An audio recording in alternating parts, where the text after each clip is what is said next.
Chers auditeurs de WebAFM, bonjour. Nous sommes le 18 avril. Sommes-nous en paix? Il y a eu les élections. Le président Azali a promis tout de suite qu'il tendra la main. Est-ce que la main est tendue? Est-ce qu'elle est acceptée? Vivons-nous beaucoup plus paisiblement ou voyons-nous les signes d'une vie plus paisible après la période agitée des campagnes? Répondez vous-même. Ce matin, ceux qui d'entre vous sont allés voir la page Aïba FM de Facebook ont sans doute appris qu'à Marseille, ce même jour, M. Mouniabdou, conseiller à l'ambassade de France, à l'ambassade des Comores en France, a été agressé à son hôtel, Hôtel Mercure.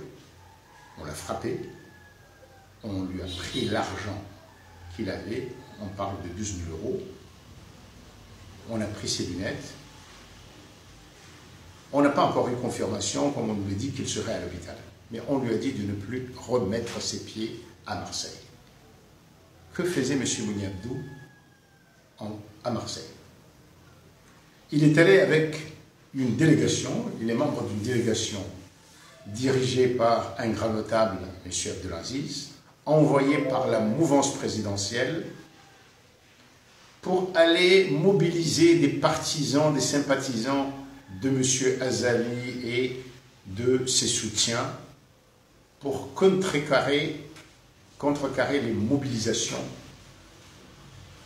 qui se font pour les manifestations ces derniers temps. Des manifestations organisées au sein de la diaspora pour l'état de droit aux Comores. Au moment où je vous parle, je ne vous parle pas de M. Mohamed Souali Mamadou qui est au tribunal parce que l'affaire de la citoyenneté économique est une autre affaire, même si elle est utilisée politiquement, on en convient. Mais M. Kamaldine Sendou, journaliste émérite, j'insiste. J'insiste parce que je l'expliquerai après. Et en ce moment entendu au tribunal de Moroni. Il a été arrêté hier matin et il a passé la nuit à la gendarmerie. M. Kamaldine Sendou soutenait le candidat Souali Mohamed Campagnard. Nous avons vu qu'il y a quelques jours, Mme Nadia Turki a été aussi convoquée à la gendarmerie. Mme Turki qui était aussi un soutien de Souali Mohamed Campagnard. Mais là où on s'interroge, c'est que maintenant on interroge ces soutiens de Campagnard par rapport à leur relation avec le parti Houri du candidat Ahmed. Donc, imbroglio, on ne sait pas tout. On ne sait pas trop où on est. Mais tout ceci donne un sentiment d'insécurité juridique, d'insécurité tout court. On a appris avant-hier que les femmes de Mitsameouli, Njini, se sont opposées à ce que le président Azali vienne ou aille faire la prière du vendredi demain. On nous dit que le président ira faire la prière du vendredi à Mouli. Alors, paix ou pas? Je reviens parce qu'elle m'inquiète, cette histoire, cette agression à Marseille. Vous connaissez bien Marseille. Elle a une réputation, méritée ou pas, mais en tout cas qui est là depuis des décennies, de la ville la plus violente de la France. Nous le vivons aussi en tant que Comoriens parce que maintenant, il ne se passe pas 2-3 mois, c'est qu'il y a un cercueil de jeunes Comoriens qui a été abattu par des armes à Marseille. Donc, je dirais attention. Attention à ceux qui se disent, les anti-Azali, qui se disent, voilà, on leur montre, oui, montrer par des mobilisations pacifiques, par des actions citoyennes, bloquer, immobiliser, mais attention, ne frappez pas. On risque d'allumer un feu qu'on ne maîtrisera plus. Nous sommes dans une société violente. Nous avons des jeunes qui sont certes d'origine comorienne, mais qui sont déjà dans des sphères très très violentes. Si du côté de la mouvance présidentielle et du président Azali, on dit, bon, alors ils n'ont pas le monopole de la violence, on va aussi leur montrer qu'on peut aussi donner des coups de poing. Civilisation, civilisation. Qu'est-ce qui va se passer? Il suffit que l'oncle, le frère, la maman, le papa, l'ami d'un caïd soit touché et ce ne sera plus de la politique. Et ce ne sera plus de la politique. Ça peut être le début d'une violence incontrôlée que nous, ici, ne nous connaissons pas encore.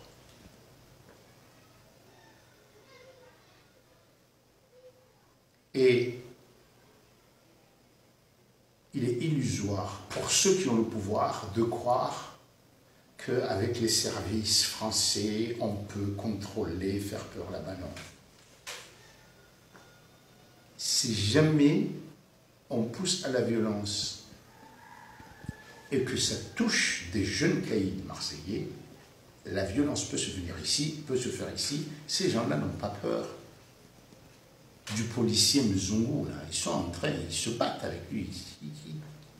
C'est pas de ça qu'ils ont peur. Ils attaqueront s'ils veulent, sans que vous puissiez faire quoi que ce soit, les responsables qui iront là-bas. Et même ils viendront ici. Donc de grâce, réfléchissons bien. Il est temps réellement, parce que nous sommes une nation aujourd'hui, effectivement, qui vit avec une diaspora. De la diaspora, on importe les savoirs, les connaissances, mais nous ne sommes pas encore organisés pour ça. Mais on peut importer, comme nous le faisons, en voiture volée, c'est ce que je sais, on peut importer aussi tout ce qui est négatif.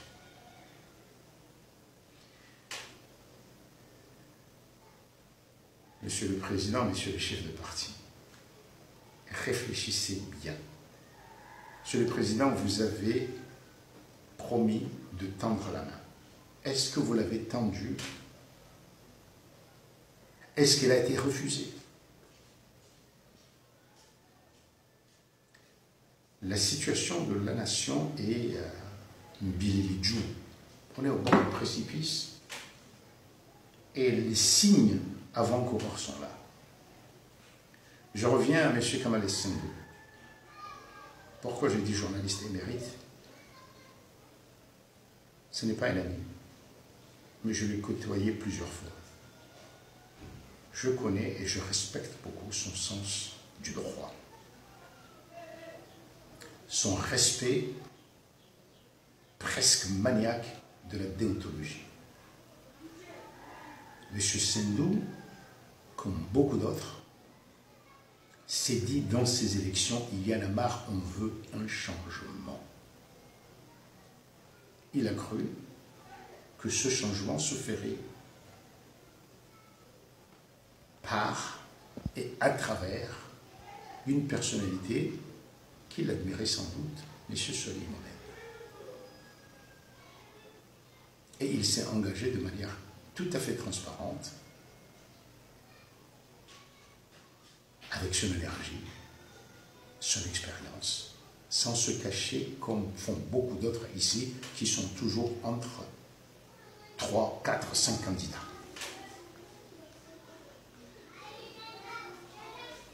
Je ne peux pas croire que M. Kamal Sendo se soit engagé dans des actions hasardeuses, illégales. Ça n'est ni son genre, ni ce qu'il professe pour lui-même, les siens, ses enfants et nous autres. Mais dans une situation comme ça,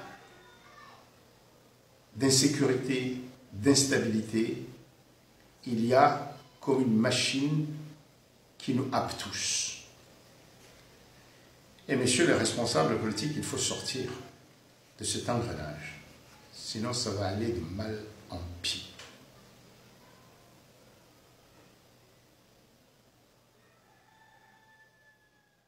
Haïba FM donne beaucoup d'écho à ce qui se passe, toutes ces mobilisations, quelles qu'elles soient, de l'opposition, du gouvernement. Nous sommes un média qui lutte pour le droit. Et bien sûr, nous approuvons les manifestations qui se font en France parce que aussi, il faut que les citoyens comoriens, où il est, expriment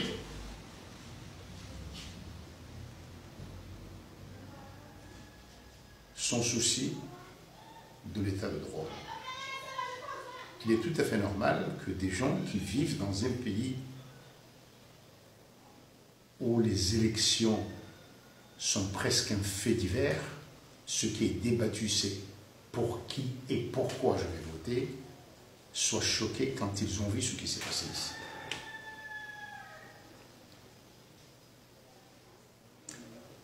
Essayez de débattre, d'organiser des débats. Essayez, si vous le voulez, pourquoi pas, d'organiser une manifestation pour Azali.